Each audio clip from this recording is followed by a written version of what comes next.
Welcome to Aging Insights. I'm Melissa Chalker, Executive Director of the New Jersey Foundation for Aging. The Foundation's mission is to enable seniors to live with independence and dignity in their communities. Aging Insights is produced by the New Jersey Foundation for Aging to provide information and resources to boomers, seniors, and caregivers. In the wintertime, things can be dark, cold, and lonely. Maybe we don't get out as much anymore. Perhaps a health condition, trouble walking, loss of hearing, or fear of driving keeps us home more, isolated from our friends, family, community, and activities. We want to spend some time today talking about social isolation, how it happens, who it happens to, the consequences of it, and of course, how to address it with solutions. My guest today is Alison Thomas-Cottingham, who is a professor of psychology at Rider University and a researcher at Sabre 88. Thank you so much, Alison, for joining me today. I'm really glad to have you, and I wanted to start out by you just introducing yourself and give us a little bit of background about your work and what you do. Well, thank you for inviting me, Melissa. And so, as you said, I'm Alison Thomas-Cottingham. I am a faculty member in the psychology department at Rider University. At Rider, I teach a variety of courses. I teach abnormal psychology, personality, and a class called psychology and aging. I'm also a researcher at Sabre 88, which is in Newark, New Jersey. And at Sabre 88, I run a project called Project 65 Plus. And Project 65 Plus allows me to explore my interest in successful aging among older adults. And one of the things that I've done through 65 Plus over the past 3 years is I've visited senior centers in New Jersey throughout the state, and I provide educational lectures about topics that include dating, sexual health, grieving, and social relationships.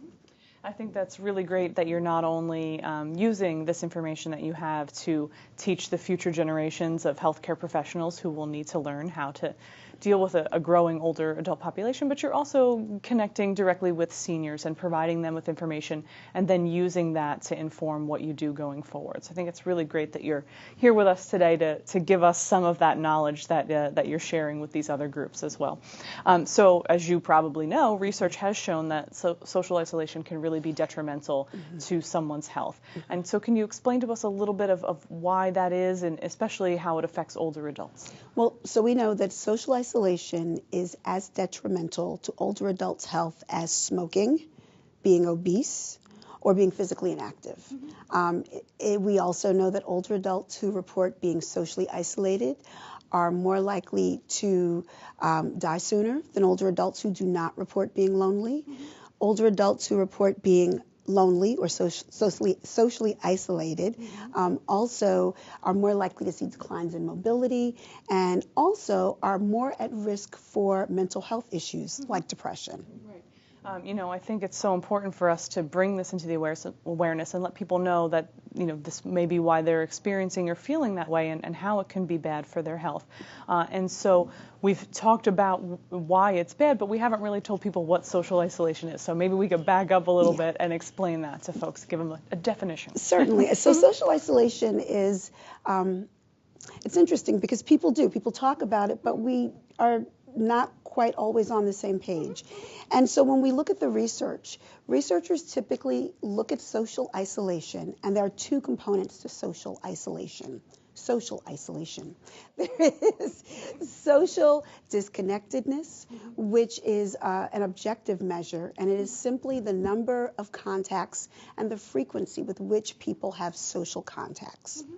The other aspect of social isolation is something called perceived isolation, or some people refer to it simply as loneliness. And that's how you feel about your social contacts, whether or not you feel they're adequate, inadequate. So it's a subjective sort of personal assessment of how you feel about your social networks.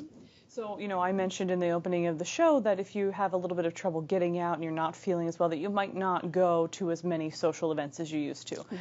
But just the same, if you're having maybe trouble with your hearing and you're going to the same social events, but you don't feel like you're connecting or communicating with people because you can't hear them, and so conversations are different now. And then is that an example of how someone might feel more of that perceived? Loneliness, perceived isolation. Yeah. So it's not just the number of, and later on we'll talk about some solutions recommendations and some suggestions. But it's not just the number of contacts or how often, but it's also your perceptions of it. Do you feel like they're meaningful? Do you feel like they fulfill what you need in terms of social connection? Absolutely. I'm so glad that we're getting all of these definitions out there for folks. You know, we've talked about how it can be detrimental to someone's health to be socially isolated, but as we age, why is it important for us to try to keep those social connections as well? Well, one of the things we know is as we age, our social networks tend to shrink. So as we age, we retire, and then that work crew, our social networks at work, you know, shrink. As we age, our children move away. As we age, our partners, our friends, our family members pass away. And so as we age, our social circles get smaller and smaller. So one way we might address that would be to try to increase that social network even as you age, to understand that as things change, that you can't be too old to make new friends, right? Right, correct. Oh yeah, correct.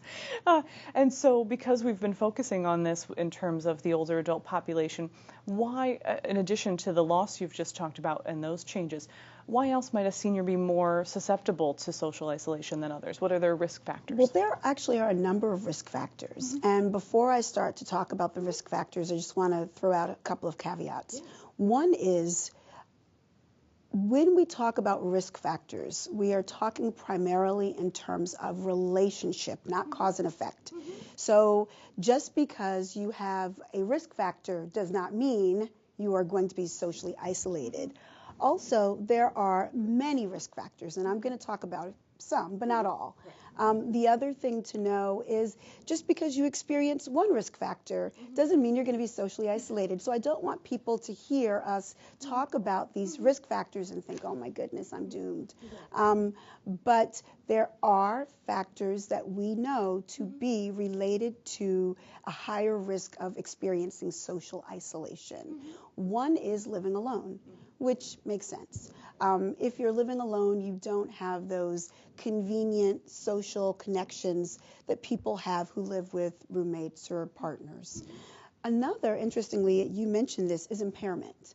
And so, for example, a person who has we think about a physical impairment. So people who have difficulty with mobility, or people who have sensory impairments may find that they don't venture out as much. So you may have a person who now no longer is able to drive because of possibly visual impairments or other impairments, and so now they're at home and they're not going out as much.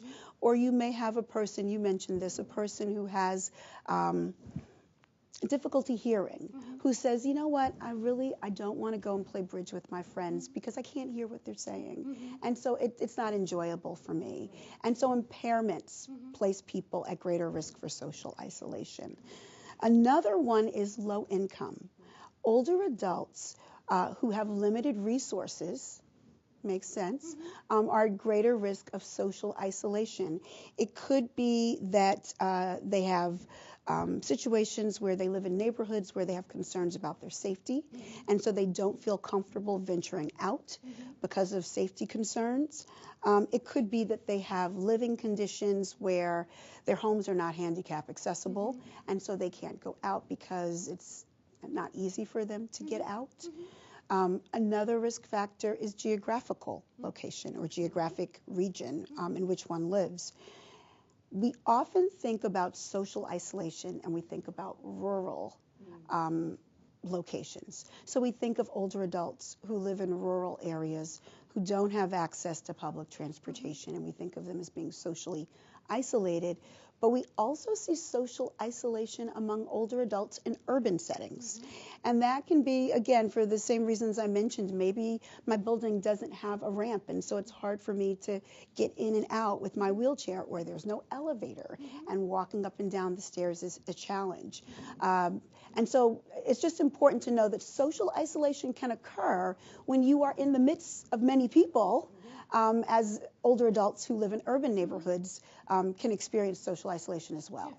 I think that's a really good point, the difference between isolation because you literally don't live close to anything versus the isolation of I live near stuff but I can't get to it, or I don't know how to get to it, or I don't know it's there. Right. Right? Right. And you mentioned two other things to me that are always the big sticking points, and one obviously is transportation and someone's ability to get somewhere, whether it's in their own car or when you mention low income, maybe they don't have enough money for bus fare to get somewhere. And as you've said, just because you live in an urban setting doesn't mean that your senior center is close to you and that it would be easy to get to from where you live. So I think that those are really good points that you make about that connectedness that that we need and that we can't always get because of those risk factors. So one more risk factor that I want to talk about that people wouldn't think of, but this is an issue as well, being a caregiver.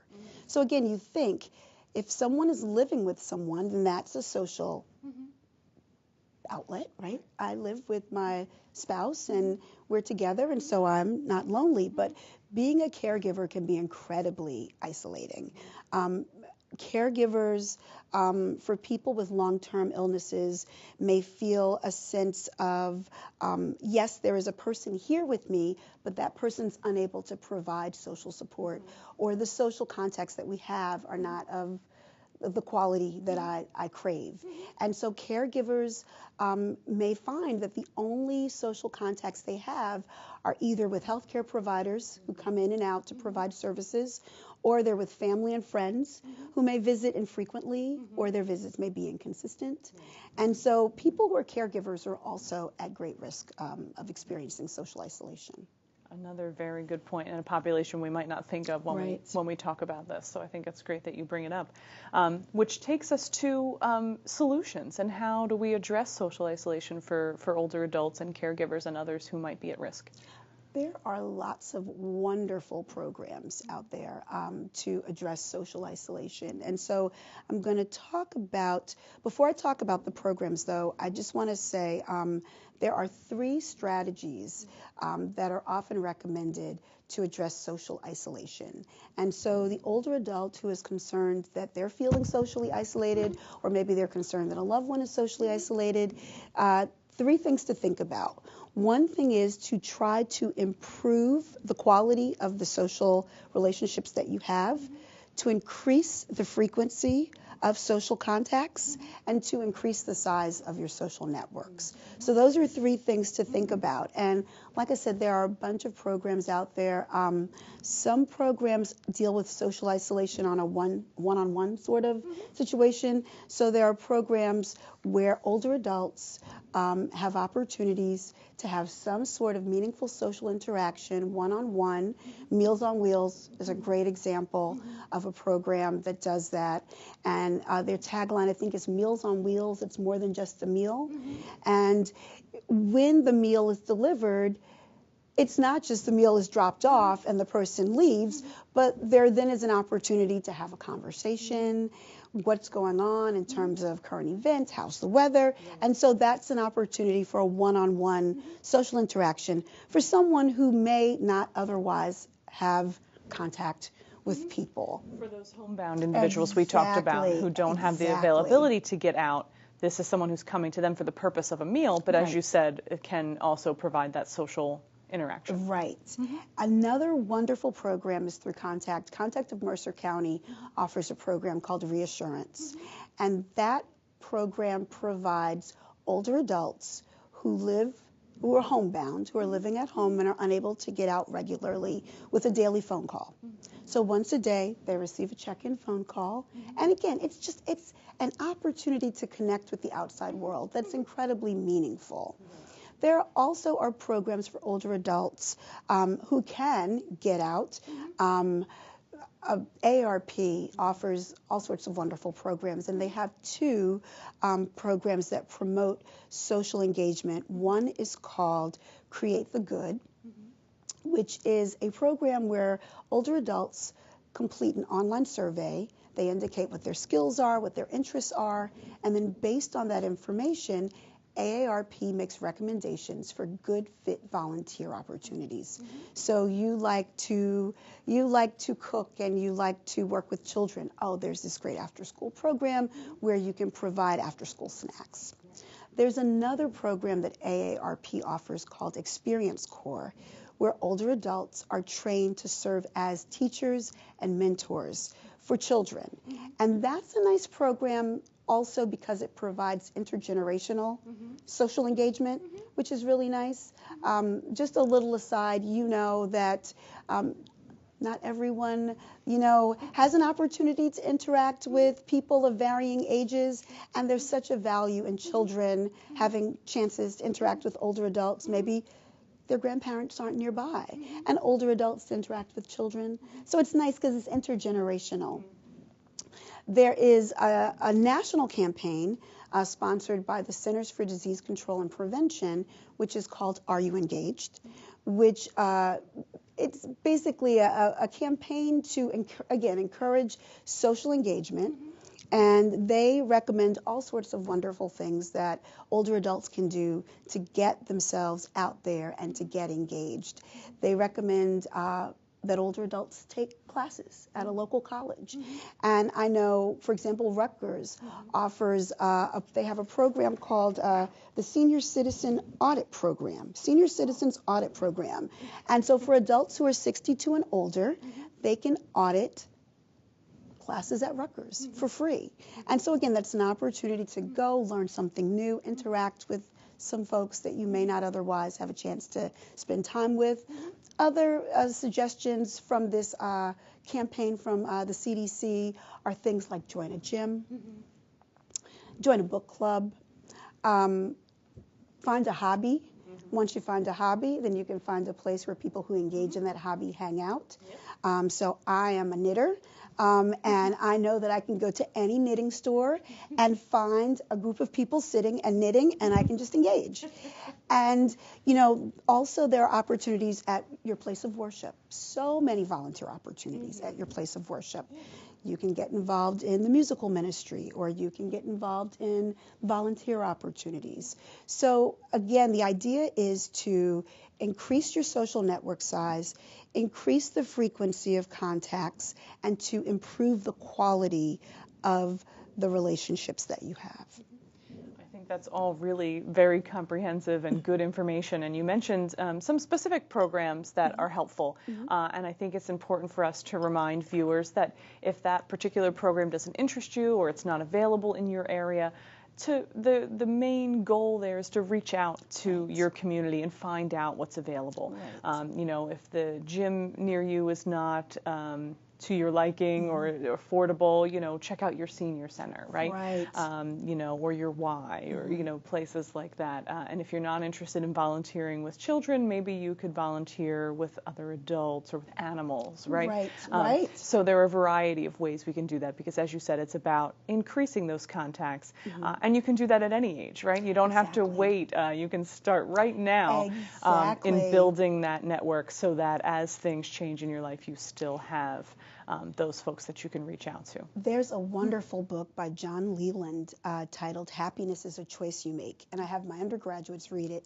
And it is a book, I think it's 2018, it's a relatively new book. John Leland follows a group of older adults. They're the oldest old, so they're 85 and older, who live in New York City.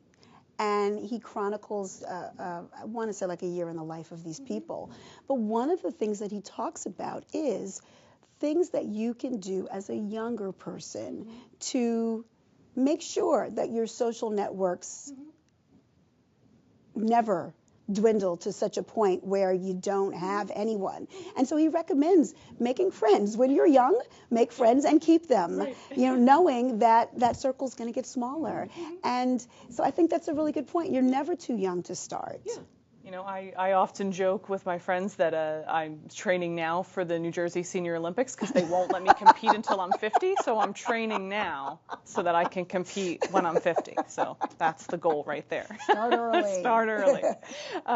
But we joke, but it is important for you to find, and not everyone is an outgoing person. Not everyone wants a hobby or a sport.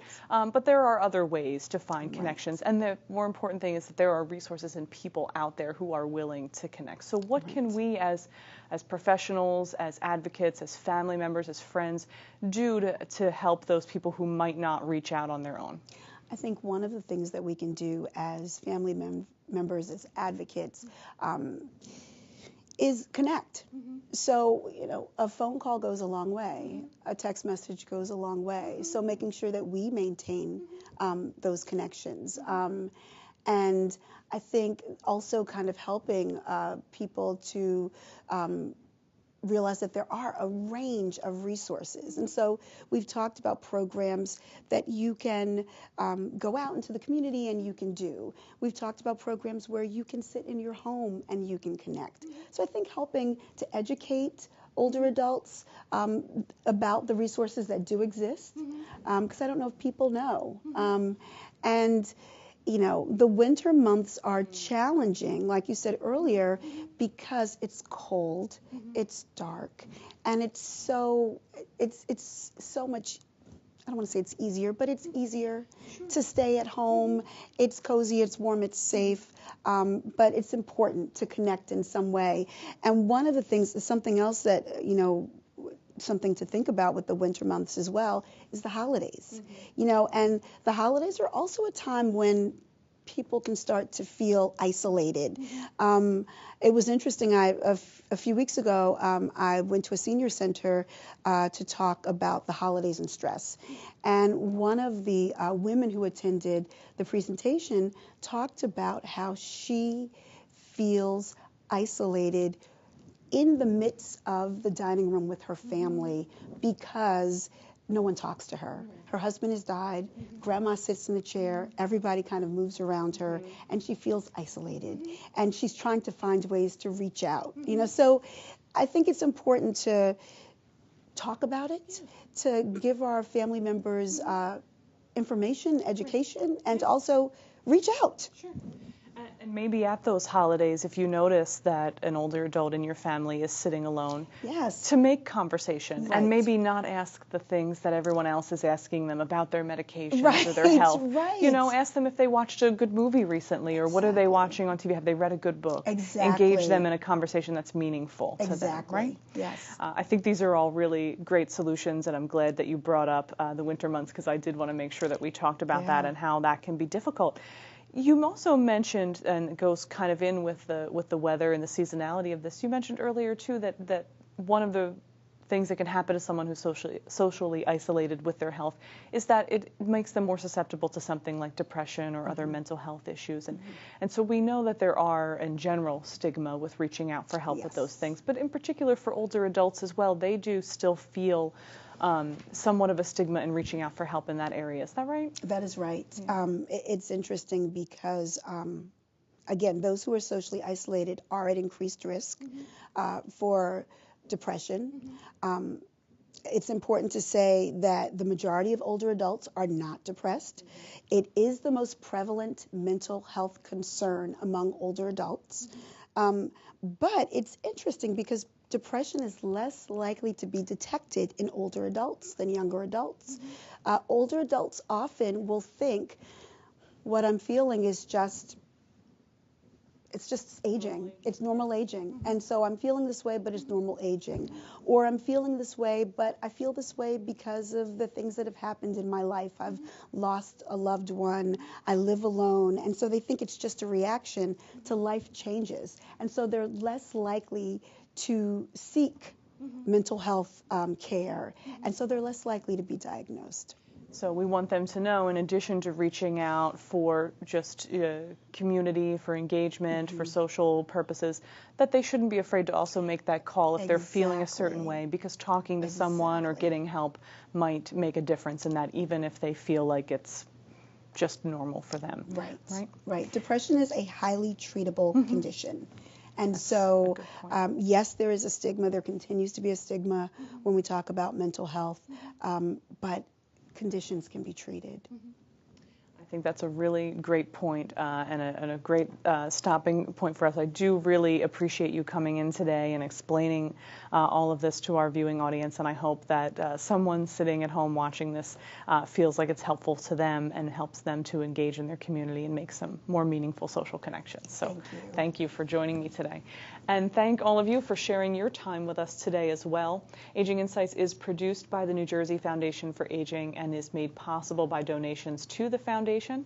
To become a sponsor for Aging Insights programs, please go to our website at www.njfoundationforaging.org or call us in the office at 609-421-0206. Our previous episodes may be viewed on our website. And we'd also like to remind you that to find out about senior services in your area, you can contact your county office on aging. Their numbers are also on our website, or you can call the state hotline at 1-877-222-3737. Thank you for watching this episode of Aging Insights, and remember, aging is everyone's business.